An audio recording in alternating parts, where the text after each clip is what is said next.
Hello student, नमस्कार। I am Yogesh Chandra Shukla, your biology faculty. आपका बहुत स्वागत है आज की क्लास में। मुझे उम्मीद है आप लोग बहुत बेहतर होंगे, स्वस्थ होंगे, सुरक्षित होंगे। स्टार्ट करते हैं आज क्लास। और आज हम पढ़ने वाले हैं इस चैप्टर का आखिरी टॉपिक, जिसमें हम पढ़ेंगे मियोसिस के बारे में, अर्धसूत्री का पूरा पार्ट। उम्मीद है लास्ट क्लास में आपको पढ़ाया हुआ अर्धसूत्री का इंट्रोडक्शन आपने बहुत क्लियर समझा होगा। जिसने प्रोफेज समझ लिया ना, उसने सब बातें समझ ली बच्चे, क्योंकि याद रखना इसके बाद का पूरा प्रोसीजर जो है ना वो मतलब माइटोसिस के जैसा ही है, कोई बहुत बड़ा चीज़ नहीं। जिसने प्रोफेज समझ लिया उसने सब बातें समझ ली। इसलिए एक बार मैं आपको प्रोफेज 1 पर हल्का रिवीजन करवा देता हूं, और उस पर किस किस पॉइंट पे आपका ज़्यादा टॉपिक हिंट होना चाहिए उसमें आपको बता देता हूं मैं। टॉपिक बहुत आसान है, जल्दी कंप्लीट हो जाएगा। ये यहाँ पर ये चैप्टर भी समाप्त हो जाएगा। हम नेक्स्ट क्लास में पौधों में परिवहन के टॉपिक में बात करेंगे। So interesting interesting interesting. ये इतना बड़ा चैप्टर हमने सिर्फ 4 लेक्चर्स में कंप्लीट किया है, और इसके लिए आपको अच्छे नंबर मिलते हैं। और पूरी उम्मीद है कि आपने इसे बहुत क्लियर तरीके से अपने दिमाग में, दिल में, जगह में, हस्ती में, रक्त में, मज्जा में,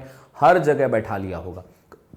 कहीं पर कोई चीज मिस नहीं होनी चाहिए। 3 चैप्टर 11th के सबसे इंपॉर्टेंट 3 चैप्टर में मैं मानता हूं, क्योंकि ये 3 चैप्टर जो ऐसे होते हैं एक यूनिट बनाते हैं।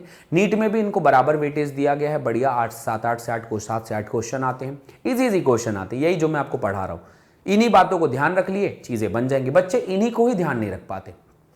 यही सिनेप्टोनेमल कॉम्प्लेक्स कौन से स्टेज में बना, डीएनए का संश्लेषण कौन सी स्टेज में हुआ, ठीक है, कियास्मेटा कौन से स्टेज में दिखाई दिया, क्रॉसिंग ओवर कौन से स्टेज में हुआ, यही 4-5 बातें अपने दिमाग में बैठा लो, कहानी हो गई कंप्लीट। समझ रहे हैं आप मेरी बात को? तो इसलिए आप इन्हें बार बार रिवीजन करें। मस्ट है रिवीजन। जितनी बार आप इसे करते जाएंगे उतनी बार आप महारत हासिल करते जाएंगे। तो करत करत अभ्यास हो जाएगा सुजान बेटा, समझे? चलो शुरुआत करते हैं अगला पोर्शन। हम यहां पर पढ़ेंगे सबसे पहले मियोसिस 1 को कंप्लीट करेंगे, मतलब अर्धसूत्री प्रथम, और फिर हम कंप्लीट करेंगे यहां पर अर्धसूत्री द्वितीय को। सो मियोसिस, व्हाट इज मियोसिस? अर्धसूत्री, ठीक है, अर्धसूत्री हम सबसे पहले प्रथम को कंप्लीट करेंगे और उसके बाद कंप्लीट करेंगे अर्धसूत्री द्वितीय में। आप पाएंगे कि अर्धसूत्री चाहे प्रथम हो चाहे द्वितीय हो, बहुत आसान आपको आज समझ में आने वाला है, बशर्ते अगर आप प्रोफेज को समझ गए तो। ध्यान लगाइए बातों पे। प्रोफेज की स्टार्ट फिर से करते हैं बेटा। सबसे पहले लैप्टोटीन, इस अवस्था को हम कहते हैं तनुपट्टु, हिंदी में कहते हैं तनुपट्ट। अब ये तनुपट्ट जो लैप्टोटीन है, यह क्रोमोसोम के संघनन की अवस्था है, सॉरी, क्रोमेटिन के संघनन की अवस्था है और क्रोमोसोम के बनने की प्रावस्था है। लाइन याद हो गई? अगला विषय, दूसरा विषय है जाइगोटीन, जिसे अपन कहते हैं जाइगोटीन कौन सा पट्ट है? युग्म पट्ट। इसमें आपको एक सिनेप्टोनिमल कॉम्प्लेक्स दिखाई देगा। जब संघनन होगा तो याद रखना, एक गुणसूत्र जो है ये इस तरह से ऐसे संघनित हुआ, दूसरा गुणसूत्र भी आपस में संघनित हुआ, और इसे हम कहेंगे समजात गुणसूत्र। और इस तरह से समजात गुणसूत्र की असंतति जो है वो दोनों आपस में मिलकर इस तरह से सिनेप्टोनिमल कॉम्प्लेक्स बना लेती हैं। तो 2 जोड़े बन गए यहां पर, एक इधर, और इस तरह से सिनेप्टोनिमल कॉम्प्लेक्स बन जाता है, जो जाइगोटीन की मुख्य अवस्था है, और इसे ही सेप्टोनिमल कॉम्प्लेक्स कहते हैं। अगले विषय पे पहुंचते हैं, टेट्राड बन जाता है। पैकेटिन की अवस्था क्या है? पैकेटिन में याद रखना बेटा, वो दोनों एक दूसरे के साथ में जुड़कर क्रॉसिंग ओवर बनाने की शुरुआत करते हैं, और यह अवस्था रिकॉम्बिनेज एंजाइम की वजह से होती है। एंजाइम रिकॉम्बिनेज याद रखना और क्रॉसिंग ओवर को याद रखना, चीजें इतनी क्लियर हो जाएंगी, अपने आप सब समझ में आ जाएगा। ठीक है, क्रॉसिंग ओवर होने लग गया। अगली प्रावस्था डिप्लोटेन, द्विपट्ट जिसे हम कहते हैं, यहां पर वो दोनों जो हैं दूर दूर जाने लग जाएंगे, and they get form X like structure is called chiasmata. ये लोग कियास्मेटा बनाना शुरू कर देंगे। ये बात समझ में आ गई? तो कियास्मेटा कहां पर दिखाई दिया? डिप्लोटीन में। बहुत सारे कशेरुकों में ये घंटा भर, साल महीने तक रुकने वाली प्रक्रिया है। इसे बात को आपको ध्यान रखना है। अगली प्रक्रिया, लास्ट पॉइंट है डाइकाइनेसिस। दे गेट सेपरेटेड, ये दोनों अलग अलग हो जाएंगे, और जितना भी विभाजन करना था सब कर लिए, और रिकॉम्बिनेशन हो गया। प्रोफेज यहां पर कंप्लीट हो गया, और इस तरह से ये लोग अलग अलग हो गए। उपांति भवन, दे गेट एंड, इनके मिलन की मतलब जो बेला है वो खत्म हो गई, और इनका विछड़न का समय है। तो ठीक है, तो ये दोनों अलग अलग दूर दूर हो जाएंगे। यही प्रक्रियाएं हैं जिसे मैंने बहुत क्लियर तरीके से आपको समझाया था। कल का पॉइंट भी अच्छे से रिवीजन करें, आज के पॉइंट को भी अच्छे से रिवीजन करें, दोनों बार करके अपने अपने पॉइंट को बना लें कॉपी में। ठीक है, तो इससे आपका नीट के लिए भी और 11th के लिए, दोनों के लिए प्रोसीजर आपका मजबूत हो जाएगा। चलिए अगली प्रक्रिया में आते हैं। अब हम पहुंचे बेटा मेटाफेज अवस्था में, मध्यावस्था की प्रथम अवस्था, क्योंकि अभी अर्धसूत्री प्रथम ही चल रहा है। यहां पर क्या हो रहा है, जो युगली है वो तर्कु तंतु से, बाकी सब कुछ समान, सेंट्रियोल केंद्र दूर दूर गया, तर्कु तंतु बने, स्पिंडल फाइबर बना, और क्रोमोसोम का जो मतलब जो कोशिकाएं हैं, तो आगे अब आपको पता है कि भाई इस तरह से यहां पर सेंट्रोमियर से ऊपर में काइनेटोकोर ऐसा जोड़ के रखा हुआ रहता है। ठीक है, इन दोनों को काइनेटोकोर जोड़ के रखा हुआ है, डबल डबल है। तर्कु तंतु ऊपर जुड़ा नीचे जुड़ा, काइनेटोकोर से आकर जुड़ गया एक से, वैसे ही ऊपर वाले से भी जुड़ जाएगा। तो हमने क्या कहा भाई, युगली गुणसूत्र की मध्य रेखा पर जो पट्टिका पर, ठीक है, व्यवस्थित हो गए, पहले बीच में आ गए पट्टिका पर, मिडिल पे आ गए, और वहां जाकर उनके बीच में विपरीत तर्कु तंतु जो थे, जो उनके पास में स्पिंडल फाइबर था, वो जाकर उनके काइनेटोकोर से जाकर जुड़ जाता है, खत्म। तो फिर बीच में आ गया मध्यावस्था है, अगली प्रावस्था जिसका नाम है बेटा एनाफेज, पश्चावस्था प्रथम। क्या करना है, अब वो दोनों स्पिंडल फाइबर दोनों को खींचना शुरू कर देंगे ऊपर नीचे की तरफ में, ऊपर नीचे की तरफ में खींचना शुरू कर देंगे। डायग्राम देखो, ये एक प्रकार का स्पिंडल फाइबर है, ये दोनों तर्कु तंतु से जुड़ गए, अब इन दोनों को, एक को ऊपर खींच रहा है, एक को नीचे खींच रहा है, तो आधा चला गया ऊपर और आधा चला गया नीचे। ये जो सिनेप्टोनिमल कॉम्प्लेक्स के जो टेट्राड बने थे, बहुत ध्यान से सुनना, ये जो टेट्राड बने थे इस तरह से, ये एक था और ये दूसरा था, इस तरह से ये जो टेट्राड था, एक इधर जुड़ा और एक उधर जुड़ा, तो दो ऊपर चले गए और दो कहां चले गए, नीचे। दो ऊपर चले गए और दो कहां चले गए, नीचे। तो इस तरह से सिनेप्टोनिमल कॉम्प्लेक्स बन जाता है भाई, और ये दोनों ऊपर नीचे चले गए। ठीक बात है। चलो, जब ये ऊपर नीचे चले गए तो हुआ क्या, सिनेप्टोनिमल कॉम्प्लेक्स चले गए। लास्ट फेज में आता है टीलोफेज। अब ये क्या फेज अवस्था है भाई, टीलोफेज में गुणसूत्र की संख्या जो है ना वो डबल डबल हो गई थी। अब गुणसूत्र की संख्या डबल थी, इन्हें विभाजित करना है ऊपर नीचे पे। तो सीधी सी बात है, टीलोफेज में वो सारी अवस्थाएं होती हैं जो हमारे प्रोफेज के अपोजिट होगी। अब क्या होगा भाई, देखो यहां पर ध्यान से कि दोनों क्रोमोसोम जब ऊपर नीचे चले गए तो आखिरी में टीलोफेज में आप देख रहे हैं कि फिर से केंद्रक की अवस्था आ गई। क्रोमोसोम अभी रहेगा, केंद्रक फिर से बन गया और दो कोशिकाएं यहां पर बनकर तैयार हैं। क्या हो रहा है भाई, अंत्यावस्था प्रथम है। इस अवस्था में केंद्रक आवरण व केंद्रिका पर पुनः स्पष्ट होने लग गए, एकदम सीधी सी बात है, जस्ट अपोजिट ऑफ प्रोफेज। कोशिका द्रव्य विभाजन शुरू हो गया और कोशिकाएं दो भागों में बदल गई, इसे कोशिका की द्विक अवस्था कहते हैं। दो कोशिकाएं बन गई, बहुत बढ़िया है। ये जो दो कोशिकाएं बनी, याद रखना, यद्यपि बहुत सारे मामलों में गुणसूत्रों का छितराव भी हो जाता है और बहुत सारे मामलों में पूरी तरह से फैली हुई अवस्था में नहीं मिलते, ये अभी भी कंडेंस ही रहेंगे। ठीक है, दो अर्धसूत्री विभाजन के बीच की अवस्था। अब यहां पर विभाजन हो गया भाई, विभाजन हो गया तो यहां तक कोशिका थी द्विगुणित और ये कोशिकाएं बन गई बेटा यहां पर अगुणित अगुणित। गुणसूत्रों की संख्या यहां पर आधी आधी हो गई, गुणसूत्रों की संख्या यहां पर आधी आधी हो गई। अब क्या होगा, अब इन्हें अर्धसूत्री द्वितीय करना पड़ेगा और उसके बीच में एक अवस्था आएगी जिसका नाम है अंतरावस्था। अंतरावस्था का मतलब होता है इंटरफेज। ध्यान देना मेरी बात को, मैंने क्या कहा कि जब भी कोशिकाएं बनेंगी तो अब आएगा टीलोफेज। तो एकदम समझ में है, कोई परेशानी की बात ही नहीं है भाई। टीलोफेज में कोशिकाएं हमारी केंद्रक वगैरह को बना ली। अगली प्रावस्था में जैसा प्रोफेज पढ़े थे वैसा ही सारा प्रावस्था अब रहेगा। तो अगर आप लोगों को माइटोसिस याद है तो मियोसिस तो एकदम याद रहेगा। तो अब अगली प्रक्रिया में जब हम पहुंचे तो हमने देखा कि यहां पर एक विभाजन से दूसरे विभाजन के बीच में, M1 से M2 के बीच में, यहां पर याद रखना है M1 से M2 के बीच में यहां पर जो प्रावस्थाओं का गैप है, उस प्रावस्थाओं में याद रखना यहां पर एक अवस्था है, इसे अपन कहते हैं इंटरकाइनेसिस। इंटरकाइनेसिस को हम कहते हैं अंतरावस्था। हम क्या कहते हैं, इसे अंतरावस्था कहते हैं। तो ये अंतरावस्था हो गई। ठीक है, अंतराल अवस्था ये जिसे अपन कह सकते हैं, अंतराल है, इंटरकाइनेसिस है। यह सामान्यतः बहुत कम समय के लिए होती है। इस समय डीएनए का द्विगुणन नहीं होता। मैंने बता ही दिया था कि द्विगुणन केवल एक बार होगा और वो फेज है एस फेज। डीएनए का द्विगुणन नहीं, ये कुछ अंतराल है और बहुत कम समय का अंतराल है।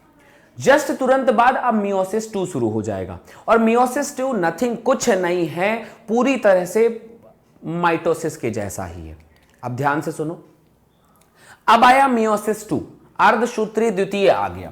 और जब हम अर्धसूत्री द्वितीय की बात करते हैं भाई तो इसमें कुछ भी नया नहीं होगा, पूरी तरह से प्रोफेज के मियोसिस के जैसा है, माइटोसिस के जैसा। मियोसिस 2 है, प्रोफेज 2, मेटाफेज 2, एनाफेज 2, टीलोफेज 2।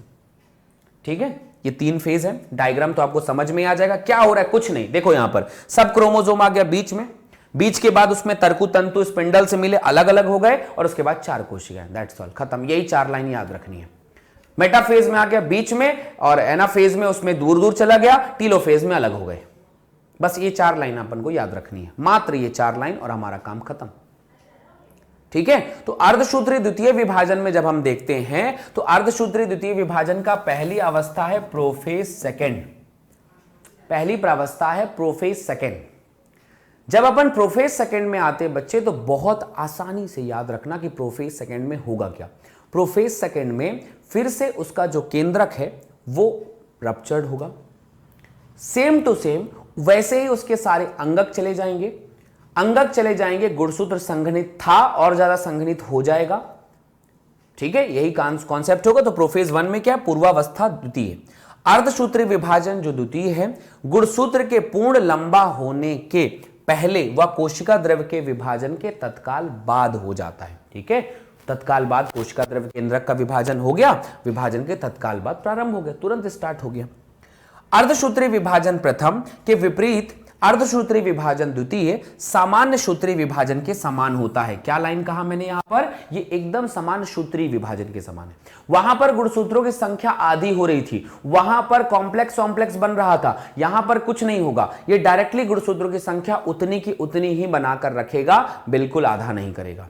तो यहां पर गुणसूत्रों की संख्या आधी नहीं होगी।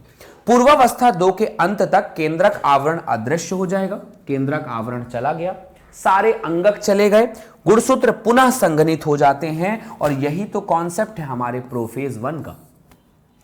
प्रोफेज 1 को पढ़ने से पहले आप याद रखो कि प्रोफेज 1 किसके बाद स्टार्ट हुआ। प्रोफेज 1 जो है वो स्टार्ट हुआ है किसके बाद, प्रोफेज 1 के बाद प्रोफेज 2 आया, प्रोफेज 3 आया, प्रोफेज 1 आया, और उसके बाद आया मेटाफेज, फिर टीलोफेज, फिर जो भी वो एनाफेज और टीलोफेज सब आया ना, मेटाफेज, फिर दूसरा वाला आया। तो अब हम प्रोफेज 2 की बात कर रहे हैं। सो प्रोफेज 2 की खास बात यहां पर है कि अर्धसूत्री द्वितीय विभाजन की प्रथम अवस्था है।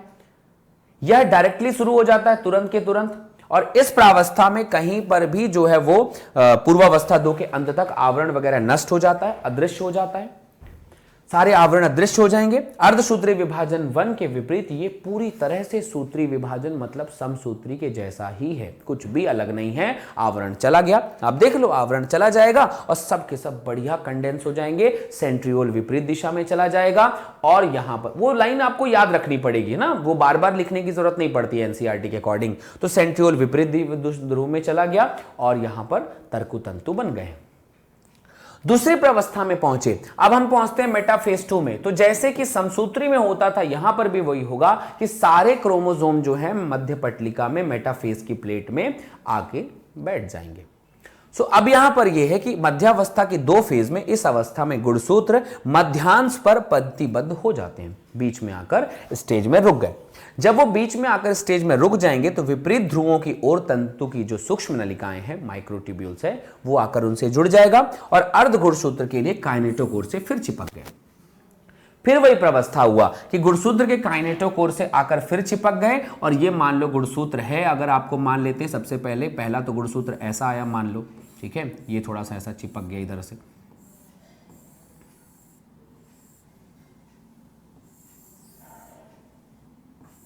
ठीक है, ऐसे ही गुणसूत्र होता है। इसके ऊपर जो आवरण है उसका नाम ही काइनेटोकोर है, ठीक है। इस काइनेटोकोर से ऊपर और नीचे आकर जुड़ गया। यहां पर जो दबाव है वो तो सेंट्रोमियर है, तो ऊपर काइनेटोकोर और नीचे काइनेटोकोर रहता है, तो उन दोनों के ऊपर नीचे से आकर जुड़ गया, ठीक है। बीच में मध्यांश में आकर स्पिंडल फाइबर जुड़ गया, ये आप देख रहे हैं, इसमें ये काइनेटोकोर वाला पोर्शन है, ये इसके पास में जाकर ऐसे जुड़ जाएगा, और ये तो जो है वो सेंट्रियोल दिख ही रहा है, तो ये पोर्शन हमारा सेंट्रियोल है, और ये जो पोर्शन हमारा दिख रहा है वो है तर्कु तंतु, ठीक है, तर्कु तंतु जिसे अपन कहते हैं स्पिंडल फाइबर।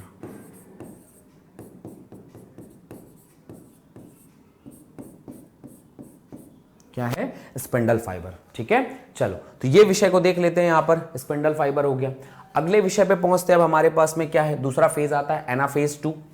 अब क्या होगा भाई, एनाफेज 2 में स्पिंडल फाइबर अपने आप को संकुचित करने लग जाएगा और उसे विपरीत ध्रुवों की ओर ले जाने की कोशिश करेगा। सेम टू सेम वही बात, बीच में आया फिर अपोजिट दिशा में ध्रुवों की ओर ले जाने की कोशिश करेगा। तो इस अवस्था में गुणसूत्र बिंदु अलग अलग हो जाएंगे। गुणसूत्र बिंदु अलग अलग हो गए और इससे जुड़े संतति अर्ध गुणसूत्र जो है काइनेटोकोर से जुड़े हुए रहेंगे और ये दोनों अलग हो गए। ठीक है, काइनेटोकोर से अभी जो बीच का संतति वाला है वो जुड़ा हुआ है और असंतति वाला एक दूसरे से अलग अलग हो गया। तो आप इसे देखेंगे कि एक ब्लू ऊपर, एक ब्लू नीचे, एक लाल ऊपर, एक लाल नीचे, ऐसा करके यहां पर ये चेंज हो गया। तो जो इन्होंने द्विक बना रखा था जोड़ा, उसमें से एक ऊपर चला गया और एक कहां चला गया, नीचे, अलग अलग हो गए। तो इसकी वजह से याद रखना, सूक्ष्म नलिकाओं में छोटा होने से कोशिकाओं के विपरीत ध्रुवों की ओर चले जाते हैं। यहां पर छोटा कौन हो रहा है, सूक्ष्म नलिका, तर्कुतंतु, स्पिंडल फाइबर, माइक्रोट्यूब्यूल्स, यही छोटा हो रहा है। पहले इतना बड़ा था, अभी एकदम छोटा हो गया, देख रहे हैं ना। तो ये हो गया पॉइंट बेटा शॉर्ट, ये शॉर्ट हो गया, छोटा हुआ, और जैसे ही छोटा हुआ तो उसकी वजह से ये उनको ऊपर नीचे खींचने लग गया, और जब ऊपर नीचे खींचने लग गया तो इसी प्रावस्था का नाम हम एनाफेज रखते हैं। इसी प्रावस्था का नाम हम एनाफेज रखते हैं। तो anaphase is a stage of division जहां पर क्रोमोसोम्स अपने गुणसूत्रों से एक दूसरे पर अलग अलग हो जाता है। जब ये अलग अलग हो जाएगा तो अगली प्रावस्था में हम पहुंचेंगे तो नाम आएगा telophase. As it is telophase prophase जैसा ही होगा। फिर यहां पर जस्ट अपोजिट प्रक्रियाएं होंगी। क्या होगा टीलोफेज में भाई, देखो अंत्यावस्था में, यह अवस्था अर्धसूत्री विभाजन की अंतिम अवस्था है, एकदम अंत है। गुणसूत्र के दो समूह पुनः केंद्रक आवरण बना लेंगे, फिर से केंद्रक आवरण बन गया, फिर से उसके अंदर मेम्ब्रेन सारे आ गए, घिर गया, और कोशिका विभाजन के उपरांत टोटल मिलाकर 4 कोशिकाएं हमारे सामने रहेंगी, और ये 4 कोशिकाओं का चतुष्टक बन गया। 4 कोशिकाएं आपके सामने रहेंगी, एक बार में 2 बनी तो 2 बार में जो है वो 4 बनेंगी। 4 कोशिकाएं बनकर तैयार होती हैं। यही सवाल उत्पन्न होता है कि जब हम समसूत्री विभाजन करते हैं तो एक बार में 2 कोशिकाएं या उससे ज्यादा बनती हैं, बट अर्धसूत्री विभाजन में टोटल 4 संतति कोशिकाएं बनती हैं, और ये संतति कोशिकाएं निर्माण करती हैं कि कैसे होगा अर्धसूत्री विभाजन। उम्मीद है आपको बहुत क्लियर समझ में आया होगा। इन सारी प्रक्रियाओं को मिलाकर एक साथ आपके सामने डायग्राम है, देखिए और समझने की कोशिश करिए कि हमने इसे कैसे किया है। ध्यान दीजिएगा, सबसे पहली बात प्रोफेज 1, ठीक है। अब इसको लेप्टोटीन जाइगोटीन को छोड़ दो, वो तो कभी कभार ही होता है, या होता भी होगा तो अच्छी बात है। इस तरह से हमने 4-4 का जोड़ा बना लिया, ठीक है। ये भी सिनेप्टोनिमल कॉम्प्लेक्स है, ये भी सिनेप्टोनिमल कॉम्प्लेक्स है। जब हम मेटाफेज में पहुंचे तो ब्लू वाले भी 2 पार्ट में टूट गए और रेड वाले भी 2 पार्ट में टूट गए, बट अभी भी वो लोग 2-2 ही है, ठीक है। तो याद रखना यहां पर 4-4 का जोड़ा है, मतलब 4-4 गुणसूत्र, याद रखना 4-4। तो ये इस तरह से यहां पर एक गुणसूत्र है, ठीक है, ये गुणसूत्र है, और ये उस तरह से यहां पे जुड़ा हुआ है ऐसा, और इसके ऊपर में यहां पर काइनेटोकोर है, ये एक हो गया, और इसी के साथ तुरंत जो है एक दूसरा बना हुआ है। तो ये 4 के जोड़े हो गए ना, ये हुआ। तो जब 4-4 थे, ठीक है, ये 4 है, एक और 4 है, तो मान लो ये 4-4 थे, तो अब इनमें से 2 ऊपर चला गया, 2 जो है वो ऊपर चला गया, ठीक है, और 2 आ गया नीचे, 2 आ गया कहां पर, नीचे। तो इसे हम कहेंगे अर्धसूत्री प्रथम विभाजन। फिर यही आगे की तरफ में बढ़ता चला गया, मध्य प्लेट में आया, मध्य प्लेट में आने का मतलब होता है मेटाफेज 1 आया, उसके बाद आया एनाफेज, ये दोनों विपरीत प्रावस्थाओं में पहुंच गए। फिर क्या हुआ भाई, टीलोफेज, इन्होंने अपना अपना केंद्रक बना लिया, ये प्रावस्था यहां पर कंप्लीट हो गई, टीलोफेज 1। इसके तुरंत बाद याद रखना यहां पर जो आता है उसे अपन कहते हैं बेटा इंटरकाइनेसिस। क्या कहते हैं हम इसे, इंटरकाइनेसिस। और जब हम उसे इंटरकाइनेसिस कहते हैं, इसका हिंदी नाम होता है अंतरालावस्था। और अंतरालावस्था में जो है, ठीक है, अंतरालावस्था जो है उसमें वो पॉइंट रहता है। अंतरालावस्था की जब अपन बात करते हैं तो यहां पर याद रखना है कि अब ये प्रावस्थाएं क्या करेंगी। इसके बाद शुरू हो गया अर्धसूत्री द्वितीय, यहां से शुरू हो जाता है बेटा मियोसिस 2, ये वर्ड याद रखना। और इससे पहले की प्रावस्था जितनी होती है उसे हम कहते हैं मियोसिस 1, ठीक है। अब हम 2 में पहुंच गए भाई। 2 में किसी एक को देखो, एक ने यहां पर गया, ये इधर विभाजन शुरू करेगा।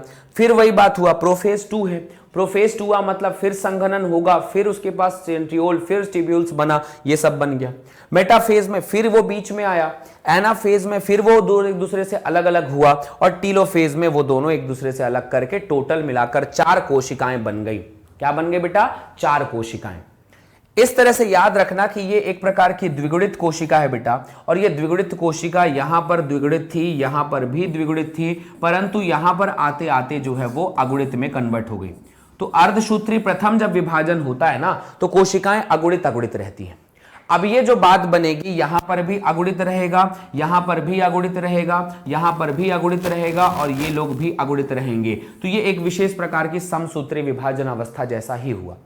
तो आप ये लाइन को याद रखना भाई कि सबसे पहले यहां पर इन्होंने क्या किया है, 2n की कोशिकाओं को पहली बार में n में तोड़ा है, ये हो गया मियोसिस 1, ये हो गया मियोसिस 1, और n पार्ट को दो भागों में फिर तोड़ा है n और n में। n का मतलब मुझे उम्मीद है अभी तक आप लोग समझ गए होंगे, और इसको अपन कहते हैं मियोसिस 2।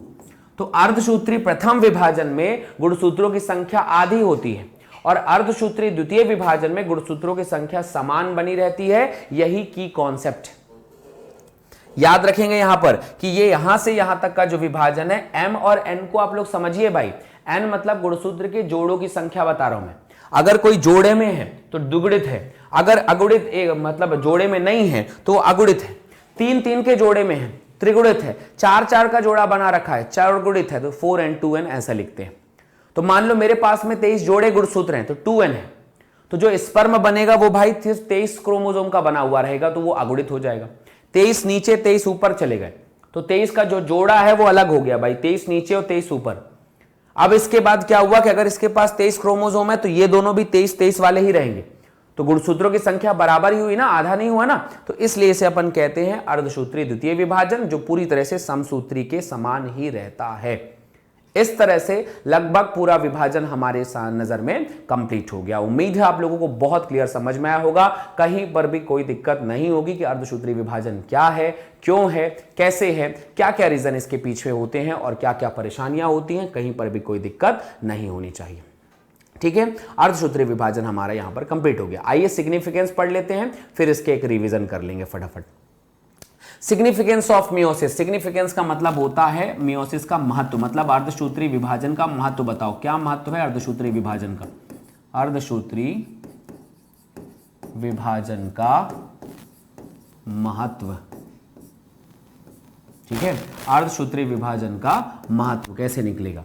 हम इस महत्व को देखते हैं कि अर्धसूत्री विभाजन एक ऐसी प्रक्रिया है जिसमें गुणसूत्रों की संख्या आधी हो जाती है ना, जिसमें लैंगिक जनन के द्वारा वाले जीव की प्रत्येक जाति में विशिष्ट गुणसूत्रों की संख्या पीढ़ी दर पीढ़ी संरक्षित रहती है। अब ये क्या लाइन पूछा गया भाई?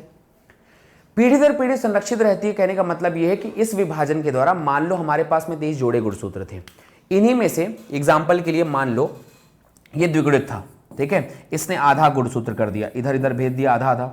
अब यही गुणसूत्र जो है वो नेक्स्ट पीढ़ी में भी जाएगा कि नहीं जाएगा? तो गुणसूत्रों की संख्या एकदम संरक्षित रहती है। अर्धसूत्री विभाजन में जो एक गुणसूत्र है वो हो सकता है हमारे दादा परदादाओं से मिल रहा है, वही हमारे दादा में आए, फिर पिताजी में आए, फिर हमारे अंदर आए, फिर हमारे बच्चों में आएगा, ऐसा वो एक गुणसूत्र फिक्स रहेगा, वो आएगा ही आएगा।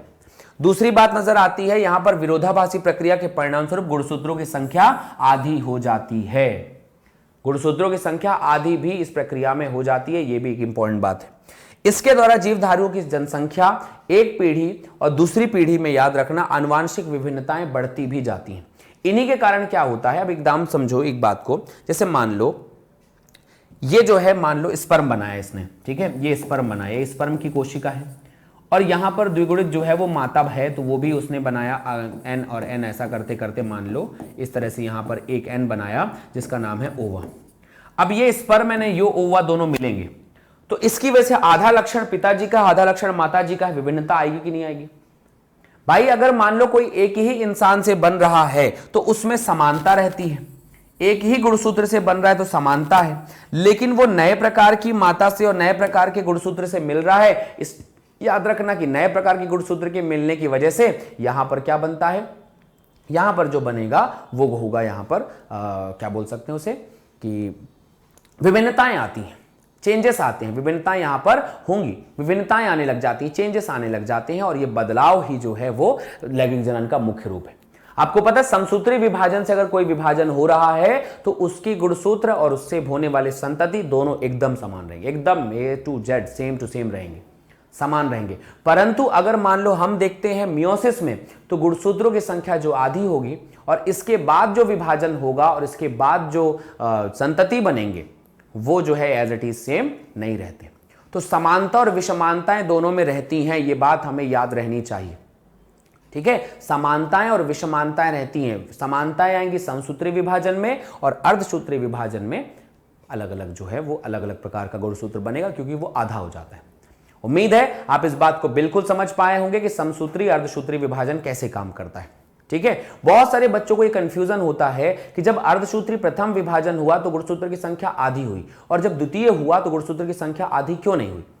क्यों नहीं हुई भाई? उन दोनों में क्या डिफरेंस है? तो आप इस बात को ना, आप जब तक आप कॉम्प्लेक्स को नहीं समझेंगे ना, तब तक आपको ये बात समझ में नहीं आएगी। अब ध्यान देना मेरी बात को, मैं उसको शॉर्टकट में समझाने की कोशिश करता हूं। देखो, सबसे पहले क्या हुआ कि जब प्रोफेज 1 अवस्था आती है तो हमारे पास में एक गुणसूत्र है, ठीक है। इस तरह से गुणसूत्र की संख्या यहां पर डबल रहती है। इनके पास में गुणसूत्र की संख्या, मान लो यहां पर डीएनए डबल है। ध्यान से मेरी बात समझना, एक मिनट, अब इसको हटा दो, पहले समझो। जैसे समसूत्री विभाजन में क्या होता था कि समसूत्री विभाजन में ये एक गुणसूत्र है, ठीक है, ये एक क्रोमोसोम होता है और उसके अंदर डीएनए जो है वो डबल रहता है, सही बात है, ये एक रहता है। अर्धसूत्री विभाजन में याद रखना ऐसे दो रहते हैं, ऐसे दो रहते हैं, ये पहली बात हो गई। अब इसको ध्यान से बस देखते रहना, यहां पर ये दो हो गए ना, दो डीएनए दिखाई दे रहा है हर किसी में। अब ये जब पहली बार इन्होंने विभाजन किया, पहली बार जब विभाजन यहां पर कर रहे हैं तो क्या हुआ कि इन दोनों की विभाजन करने की वजह से ये दोनों अलग अलग हो गए। तो मान लो ये एक ऊपर चला गया और ये जो है एक नीचे आ गया, ठीक है। दोनों गुणसूत्र आधे आधे हो गए, इसके पास आधा गुणसूत्र आ गया, आधा गुणसूत्र इसके, लेकिन दोनों के अंदर डीएनए अभी भी क्या है बेटा, यहां पर देखो डबल ही है। सामान्य विषय पे एक ट्रिक बता रहा हूं जिसको आप लोगों को याद हो सकता है। डबल है, गुणसूत्र की संख्या यहां पर द्विगुणित थी ना, दो गुणसूत्र दिखाई दे रहे हैं, अब इनके पास गुणसूत्र की संख्या आधी हो गई। ये है अर्धसूत्री प्रथम, ठीक है, ये क्या है, अर्धसूत्री प्रथम। ये एक ट्रिक है जिसको आपको समझ में आएगा, एग्जैक्ट इससे मॉडुलर डायग्राम ही है, समझ लो ये, ठीक है। अब क्या हुआ, अब आप अर्धसूत्री द्वितीय करो।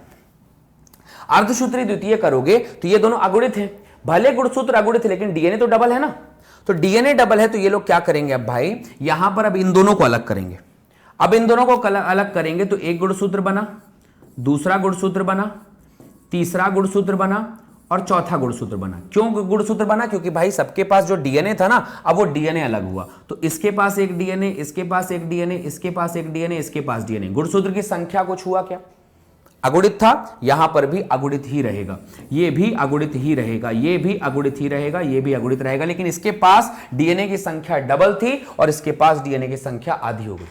तो सच्चाई यहां पर यह है कि यहां पर गुणसूत्र बढ़ते हैं और यहां पर गुणसूत्र के अंदर का डीएनए बढ़ता है, और इसे हम कहते हैं अर्धसूत्री द्वितीय व्यवस्था, अर्धसूत्री सेकेंड फेज हम इसे कहते हैं। और इन दो चीजों को मिलाकर हम बनाते हैं कि ये शॉर्टकट हो गया एकदम, है ना, एकदम बेसिक समझने के लिए कि जब अर्धसूत्री प्रथम हुआ तो गुणसूत्र की संख्या आधी हुई थी, सही बात है, देख लो डबल आधा हुआ था। और यही तो कॉम्प्लेक्स है, यही तो कॉम्प्लेक्स है। कई बार आपस में मिल गया तो कॉम्प्लेक्स रिकॉम्बिनेशन वगैरह वगैरह बना लेता, नहीं मिला तो कोई समस्या नहीं है। तो इस तरह से हमने इसको डेवलप किया, यह है अर्धसूत्री प्रथम विभाजन, अर्धसूत्री द्वितीय विभाजन। बहुत ध्यान से पढ़ना बेटा, मैं यहां तक समझता हूं कि ये बहुत कॉम्प्लिकेटेड प्रोसीजर बनता है बच्चों के लिए, दिमाग में बिल्कुल नहीं बैठता है, दिमाग में समझ ही नहीं आता कि प्रोसीजर है क्या, कब हुआ, कैसे हुआ, क्या हुआ। लेकिन फिर भी अगर हम इसे अच्छे से पढ़ेंगे तो आपको ये टॉपिक बिल्कुल हद तक समझ में आएगा, एकदम कहीं पर भी कोई दिक्कत आपको नहीं आएगी, ठीक है। एक पूरा प्रोसीजर एक बार फिर से फटाफट आपको रिवीजन करा देता हूं, ध्यान से देखना मेरे पॉइंट को, कहीं पर भी कोई समस्या आपको नहीं आनी चाहिए। देखो भाई, सबसे पहली अवस्था हमारे पास में क्या है, प्रोफेज 1, ठीक है। प्रोफेज 1 की अवस्था पहली है लैप्टोटीन प्रावस्था। इस प्रावस्था में हमने क्या किया, लिप्टोटीन अवस्था के दौरान गुणसूत्र धीरे धीरे स्पष्ट होने लग जाएंगे, और ये धीरे धीरे जो स्पष्ट हो रहे हैं यहां पर, ठीक है, ये धीरे धीरे जो स्पष्ट होते जा रहे हैं वो कंट्रोल होता जा रहा है, संघनन हो रहा है उनमें, ठीक है। वो कॉम्पैक्टेशन कर लिए, पूरी तरह से कॉम्पैक्ट हो गया, और तनुपट्टक अवस्था जो है ना लैप्टोटीन में लगातार चलता रहता है, कंडेंस हो रहे हैं। कंडेंस होने के बाद यही सबसे बड़ी बात है बच्चे, जिसको ये सिनेप्टोनिमल कॉम्प्लेक्स समझ आ गया ना, उसे मियोसिस सब समझ में आ जाएगा। तो अगली प्रावस्था जाइगोटीन में सिनेप्टोनिमल कॉम्प्लेक्स बनाते हैं ये लोग, ये बात समझ में आ गई कि सिनेप्टोनिमल कॉम्प्लेक्स बनाते हैं, जिसे अपन टेट्राड चतुष्टक कहते हैं। तीसरे विषय में जब अपन पैकेटिन में पहुंचे, कहां पर पहुंचे, पैकेटिन में, तो हमने देखा कि पैकेटिन के पास में भाई यहां पर बनता है मुख्य रूप से क्रॉसिंग ओवर, मतलब यहां पर रिकॉम्बिनेशन की तैयारी है, रिकॉम्बिनेशन ग्रंथियां बनती हैं और रिकॉम क्रॉसिंग ओवर की तैयारी। मैंने बताया था कि जब दोनों पास पास में आते हैं तो ये इस तरह से मिक्स होने का काम जो है वो क्रॉसिंग ओवर कहलाता है। इससे जिस एंजाइम की सहायता से होता है उसका नाम है रिकॉम्बिनेज एंजाइम, ये हमारा कॉन्सेप्ट हो गया। अगली प्रक्रिया में पहुंचे तो नाम होता है उसका डिप्लोटीन, और जब हम डिप्लोटीन के बारे में पढ़ रहे हैं तो मतलब यहां पर द्विपट्टक जो अवस्था है वो कियाज्मेटा बनाएगी। दोनों जुड़ गए, अब वो दोनों का एक्स बनाना, दोनों एक दूसरे से दूर जाना शुरू करेंगे, तो जैसे ही ये दोनों पास से एक दूसरे से दूर जाना हुए, इनके बीच में एक्स शेप बन जाता है, एक्स आकृति की बातें डेवलप हो जाती हैं। अगली प्रक्रिया में आते हैं, डाइकाइनेसिस पे आते हैं। डाइकाइनेसिस वाला जो पार्ट है उसमें याद रखना कि हम उसमें पॉइंट बनाते हैं कि ये दोनों अलग अलग होने लग जाते हैं। जब ये दोनों सेपरेट होने लग जाएंगे तो हम उसे डाइकाइनेसिस कहेंगे। ये प्रक्रिया अंत तक केंद्रिका सब हट गया, प्रोफेज कंप्लीट हो गया। प्रोफेज में केंद्रक चला गया, केंद्रिका चली गई, सब कुछ चला गया, क्रोमोसोम कंडेंस हो गया, प्रोफेज कंप्लीट। अब ये प्रोफेज की तरह बिहेव करेगा। बीच की 4-5 अवस्थाएं लेस्पा डीडी वो इसको हेल्प करती हैं। अगली प्रक्रिया में पहुंचे, मेटाफेज 1 में क्या हुआ भाई, युगली जो है उसमें से ये युगली जो है वो आधा बीच में सबसे पहले मध्य पट्टिका में आ जाएंगे।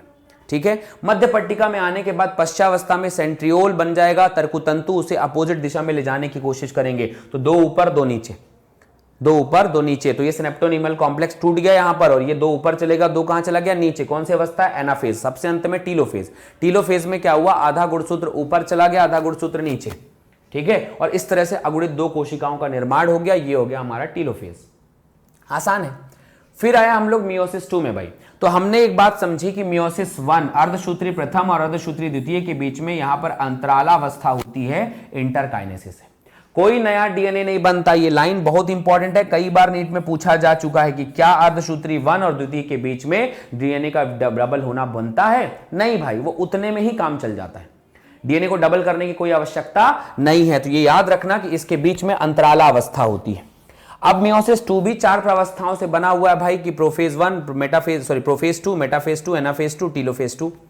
अब इस 3-3 की प्रावस्थाओं में हमने देखा कि आपको कुछ नहीं करना है, गुणसूत्र यहां वहां जो बटा हुआ है भाई उसे मध्य पट्टिका में लाओ, 2 विभाजन करो और कोशिकाओं का निर्माण कर दो। तो हमने सबसे पहले क्या किया, प्रोफेज 2 में किया। प्रोफेज 2 में अगेन वही बात हुआ, केंद्रक के हमने केंद्रिका नष्ट कर दी, कंडेंस कर दिया पूरे क्रोमोसोम को, और उसके बाद यहां पर ये पूरी तरह से समसूत्री के जैसा ही कार्यक्रम है, यहां पर कुछ अलग नहीं है, समसूत्री के जैसा ही यहां पर होता है, और ये डीएनए बढ़िया सदृश हो गया। फिर मेटाफेज 2 में सारा केंद्रक जो कोशिका न्यूक्लियर मतलब जेनेटिक मटेरियल है, डीएनए है, क्रोमोसोम, वो बीच मध्य पट्टिका में आ गया, दिख रहा है, वो सेंट्रियोल से जुड़ गया, काइनेटोकोर की सहायता से आपने तर्कुतंतु को जोड़ दिया, ये फेज है मेटाफेज। तर्कुतंतु के जुड़ने के बाद एनाफेज में वो संकुचित होने लग जाती है और उसे विपरीत ध्रुवों की ओर ले जाती है। तो जब वो शॉर्ट हो गया तो वो विपरीत ध्रुवों की ओर ले जाने लग गई, जिसका नाम एनाफेज होता है। फिर हम पहुंचे टीलोफेज में, और टीलोफेज में दोनों विपरीत ध्रुवों में पहुंच के नए केंद्रक का निर्माण कर लिया, नया केंद्रक झिल्ली बना लिया, और उसके अंदर का जो द्रव है उसका भी निर्माण कर लिया। यही हमारा टीलोफेज सेकेंड की अवस्था हो गई। फिर इस तरह से हमने पूरा विभाजन को पढ़ा, समझा, देखा, जाना, परखा। जहां पर भी कोई चीज समझ में नहीं आए फिर वहां पर आप मुझे बता सकते हैं, चीजें यहां पर कंप्लीट हो गई हैं। ठीक है, चीजों को ध्यान दो। याद रखना बेटा, मियोसिस हमेशा जनन कोशिका में होता है और अर्धसूत्री विभाजन जनन कोशिकाओं में ही होता है, और इसकी वजह से ही डीएनए में परिस्थितियों में पीढ़ी दर पीढ़ी विभिन्नताएं आती हैं। ये एक बहुत बड़ा लाइन है कि क्या समसूत्री विभाजन की वजह से विभिन्नता आती है कि अर्धसूत्री की वजह से। तो आप याद रखेंगे कि अर्धसूत्री विभाजन ही विभिन्नताएं लेकर आता है, उसके आधार पर ही हम टॉपिक को पढ़ पाते हैं। ठीक है, इस तरह से हमारा टॉपिक कंप्लीट हुआ। सो 1 मिनट रिवीजन, हमने क्या पढ़ा बच्चे आज? हमने टॉपिक थोड़ा जल्दी खत्म हो गया, लेकिन कोई बात नहीं, टॉपिक यहां पर हमारा कंप्लीट है। हमने यहां पर पढ़ा है मुख्य रूप से अर्धसूत्री विभाजन को, और उम्मीद है आप लोग को समझ में आई होगी कि अर्धसूत्री विभाजन से 4 संतति बनती है, और चारों संतति की गुणसूत्र की संख्या आधी होती है। अगर द्विगुणित था तो अब ये सब के सब चारों जो हैं वो अगुणित रहेंगे। यही अर्धसूत्री विभाजन की प्रावस्था है, यही अर्धसूत्री विभाजन में पढ़ाया जाता है। अगली प्रावस्थाओं में हम क्विज करते हैं, यहां पर एक क्वेश्चन बनाते हैं कि देखते हैं क्या क्वेश्चन बन सकता है, क्या सवाल बनता है। सबसे पहले ध्यान से सुनना, अगर मान लो एक नई प्रावस्था पूछा गया, कोई गुणसूत्र अगुणित है, अगर वो अगुणित गुणसूत्र है और उसमें हम सूत्री विभाजन करते हैं, सूत्री मतलब समसूत्री विभाजन अगर हम कर रहे हैं, समसूत्री विभाजन कर रहे हैं, हालांकि ऐसी पॉसिबिलिटीज बहुत कम रहती है, लेकिन फिर भी है, कुछ जीवों में ऐसा होता है। ठीक है, जैसे नर मधुमक्खी जो होते हैं, ड्रोन जिसे अपन कहते हैं, उसमें भी यही होता है। ठीक है, सो अगुणित गुणसूत्र में अगर हम समसूत्री विभाजन कर दें तो क्या परिणाम होगा, उसका क्या रिजल्ट आएगा कि जो कोशिका बनेगी वो भी अगुणित बनेगी, जो कोशिका बनेगी वो द्विगुणित कोशिका रहेगी, या फिर वो दोनों रहेगी, और या तो कोई नहीं रहेगी। क्या होता है यहां पर आपके पास में है 5 सेकंड, फटाफट जवाब बताइए। Which one is the right answer for this question कि अगुणित गुणसूत्रों की सूत्री विभाजन अगर करवाया जाएगा तो क्या परिणाम हो सकता है इसका।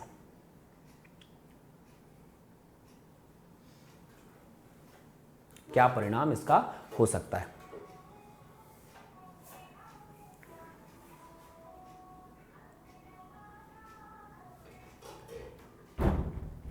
Okay, so what is option. अगर अगुणित कोशिका अर्धसूत्रीय सूत्री विभाजन करेगी तो अगुणित कोशिकाओं का ही निर्माण होगा, इसलिए याद रखना ये अगुणित कोशिकाएं ही बनेंगी। It's the right answer for this question. उम्मीद है आपको समझ में आया होगा। हम नेक्स्ट क्लास में क्या पढ़ेंगे, चैप्टर हमारा कंप्लीट हो चुका है, तो अब हम नेक्स्ट चैप्टर में पौधों में परिवहन, प्लांट अपने शरीर में किसी भी चीज का आदान प्रदान करना हो तो कैसे करते हैं, किस चीज का उपयोग करते हैं, और वो पॉइंट हमारा रहेगा। सॉरी, चैप्टर 11 यहां पर होने वाला है ये टॉपिक, ठीक है। चैप्टर 11, सॉरी क्षमा चाहता हूं, चैप्टर 12 नहीं, चैप्टर 11 है जिसमें हम इस टॉपिक को पढ़ेंगे, ठीक है। सो हम इसके बारे में बात करेंगे नेक्स्ट क्लास में। Thank you so much. अपना बहुत ध्यान रखें, थोड़ा सा शॉर्ट है लेकिन फिर भी आप इतनी चीजों को याद रखें। नेक्स्ट क्लास में हम फिर बात करेंगे। Thank you so much, bye bye.